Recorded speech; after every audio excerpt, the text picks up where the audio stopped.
Hi, it's Caleb with Terrytown RV. I'm here to use 2021 Soul Horizon, and we're going to do an orientation. We'll start up here in the front with your power tongue jack. Switch on the left is going to do your light here, so you can see if you're backing up in the dark. And then you have extend and retract to raise and lower that to hook and unhook from your vehicle.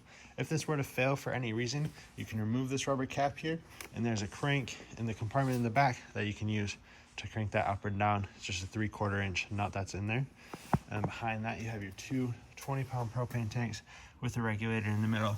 Whichever way this is pointed is going to be the tank you're using. So right now it's pointed towards this tank. Once this tank goes empty, simply point it towards the other tank, open the valve up on top. And you can see here we have the cover for your windshield on there. That's going to help protect from rock chips and cracks, anything like that as you're going on the road. And obviously once you get to your campsite or wherever you're staying, you'll take that off. It's just got buttons on there, and then it slides into a track along the top. You have stabilizer jacks on all four corners, so that's what this is right here. There's one in the back there. Those are for stabilization only, not for leveling. So you'll level the trailer out front to back by raising and lowering the tongue jack, and level it out side to side. You can put boards or blocks underneath your tires, whichever side is lower.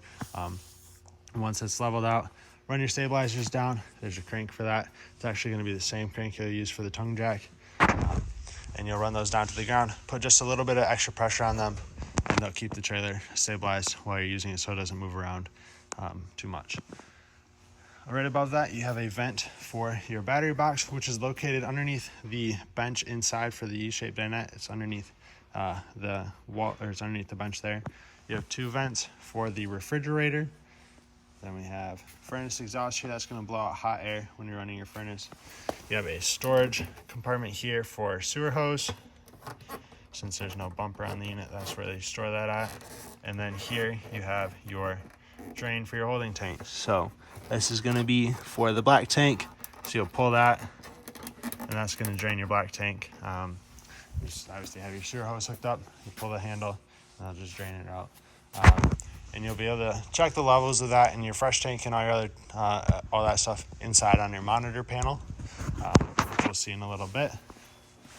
Back here we have your 30 amp power hookup, standard twist lock cord there. I do recommend you use a 30 amp surge guard in line with that to help protect the electronics on the unit here.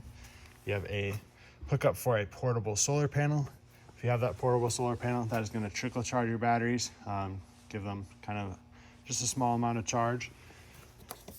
Then here we have your input for cable or satellite. So if you're staying somewhere that has cable hookup, or if you have a portable satellite dish, that's where to hook that up to. Your water connections are right here. On the left is your fresh water tank fill. It's just a gravity feed. You can stick your hose in there, and that'll fill the fresh water tank. And then on the right is your city water connection. So if you're hooked up to water full time, hook your hose up to that, turn it on, and that'll be what creates your water pressure. I do recommend with the city water connection that you use a water pressure regulator to help lower the PSI into a more reasonable range for the trailer. A lot of times city water pressure is too high because it's designed more for a house than it is for an RV. So that water pressure regulator will lower that for you. Then you have the water heater. This is gas and electric. We'll just move the cover out of the way there. Down at the bottom, you have your drain. This anode rod here is going to slide into the drain. You'll tighten that down with a 1 1/16 inch socket. You have a switch in the bottom left-hand corner there for the electric portion of the water heater. Inside will be the switch to turn it on gas. Over time, this anode rod is going to corrode. You can see it starting to a little bit. That is completely normal. They use a steel tank on these water heaters, and so the anode rod corrodes so that tank doesn't corrode. So you'll have to replace that every 2 or 3 years, but completely standard for these. And with these, you don't want to turn it on gas or electric before the tank is filled. So to double check that, pull on your pressure relief valve, water will come out of there. That will signify that it's full, and then you can turn it on gas or electric. And I recommend when you're all done using it, all done camping, to take your anode rod out and let the water drain. That way, your anode rod has less chance of corroding as fast, and you also don't have water just sitting in your tank. Then we have the big storage compartment in the back here. In here, you do have a couple pieces of your starter kit. So there's 25-foot freshwater hose with a 30 amp to 110 adapter in there. there is a 10-foot starter sewer hose. This crank here is going to be for your awning, and that bronze crank there is what you'll use for the stabilizer jacks as well as the tongue jack. Come around to the back here, have the license plate bracket there. Hitch receiver, 100 pounds max for that. And your rear backup camera prep right there. So that's what that plastic piece is for. We have the outside kitchen over here. So flat top griddle with LP Connect for that, which goes down to your LP Quick Connect right here, which ties into the propane system. And then you have the power cooler. You can use this as a refrigerator or as a freezer. It depends how cold you set it, which all your controls are in the back there. And this will run off of 110 or off of 12 volt. It's got both plugs on the back of it. You do have an outdoor shower here as well with a little quick connect hose. So you can use that to rinse off your feet or anything outside here, or wash off dishes as you're using the outside kitchen. Power on up top here, 2 110 outlets, and we'll pop inside here. So this panel here is going to be a bunch of lights. So porch light, front accent light outside, dinette accent light up front, cabinet accents, which is the blue lights, main lights. Obviously that's going to be your main ceiling lights here, and then bedroom lights for the back. There's another switch on the wall right there for the bedroom lights. And you have a resettable GFCI outlet here. Kitchen accent, does that light there. Awning controls here. We'll hold that awning out. That is going to extend out here.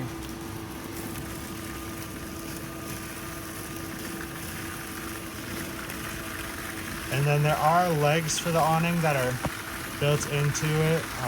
They sit right in the end piece there. So once this gets fully extended, you can take those legs out and prop the awning up.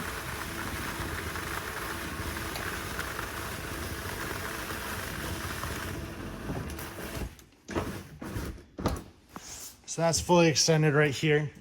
You'll see once these arms go straight, that's going to be what you're looking for. And you'll see that has quite a pitch on it right now, down slope. That's what the legs are for. I'm not sure I'll be able to get these out one-handed, but these legs will pop out here. They'll swing, come out, rotate down, and you can set them up, and then you can adjust the height of them so you can raise and lower this. So it's a little bit easier to be underneath. We have the U-shaped dinette up front, like I mentioned before. Battery box is located underneath here, so we can move these cushions out of the way. Move this one too a little bit. And then let's pick this up. See, there's access panel here, and your battery box is located right there.